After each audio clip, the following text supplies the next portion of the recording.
சமயம் தமிழ் நேயர்களுக்கு வணக்கம். நான் உங்கள் ராஜலக்ஷ்மி. இன்றைக்கி நம்ம முகத்தில் நேச்சுரலான ஷைன் கொண்டு வரக்கூடிய ஒரு சிம்பிளான ஃபேஷியல் மசாஜ் எப்படி செய்கிறதுன்னு பார்க்க போகிறோம். ஆனால் இதுக்கு நம்ம ஸ்பூன் உபயோகித்து பண்ண போகிறோம். இது எப்படி செய்கிறதுன்னு பார்க்கலாம் வாங்க. முதல்ல நம்ம க்ளீனான ஸ்பூன்ஸ் எடுத்துக்கணும். இது நம்ம நாஸ்லோபியல் ஃபோல்ட்ஸ்க்கு முதல்ல யூஸ் பண்ண போகிறோம். ஸ்பூனோட பின் பாகத்தை வச்சு ஜென்ட்லாக ஃபோல்ட்ஸ் இருக்கிற இடத்துல நம்ம மசாஜ் பண்ணி காதுக்கிட்ட கொண்டு போக போகிறோம். இதே ப்ராசஸை ரொம்ப மெதுவாக 1-2 நிமிஷத்துக்கு பண்ண வேண்டியது வரும். ஞாபகம் இருக்கட்டும், இந்த ப்ராசஸை நம்ம ரொம்பவே மெதுவாக பண்ணணும். அப்படி இல்லைன்னா உங்களோட ஃபேஸில் ஏதாவது இரிட்டேஷன்ஸோ இல்லை பிரேக் அவுட்ஸோ இருந்துச்சுன்னா அது ரொம்பவே இரிட்டேட் ஆக சான்சஸ் இருக்குது.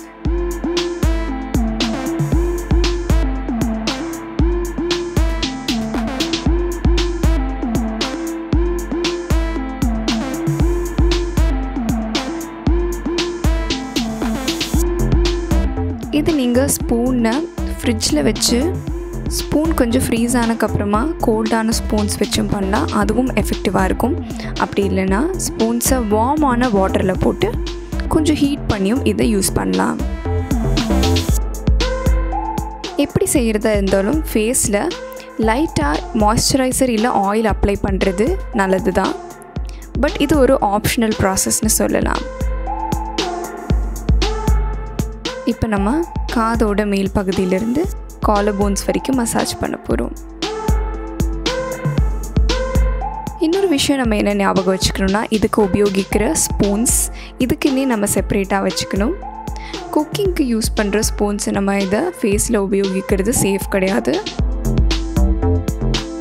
என்னதான் நம்ம ஸ்பூன்ஸ் வாஷ் பண்ணி வச்சாலும் வாஷ் பண்ணுறதுக்காக யூஸ் பண்ணுற டிஷ் வாஷ் இது எல்லாமே கொஞ்சமாக அந்த ஸ்பூன்ஸில் இருக்க வாய்ப்பு இருக்குது. அது உங்களோட ஸ்கின்னை எஃபெக்ட் பண்ணும். இப்போ நம்ம கண் பகுதியை மசாஜ் பண்ணுறோம்.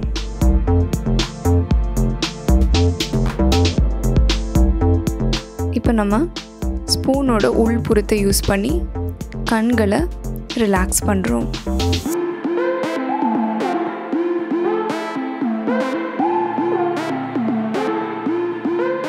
இப்போ நம்ம நெற்றி பகுதிகளை மசாஜ் பண்ண போகிறோம் ஸ்பூனோட வெளிப்புறத்தை வச்சு.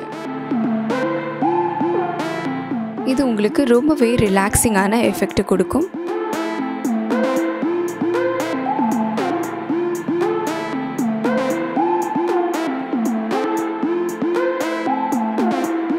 இது நீங்கள் தினமும் காலையிலையோ இல்லை நைட்டு தூங்குறதுக்கு முன்னாடியோ செய்கிறது நல்லது.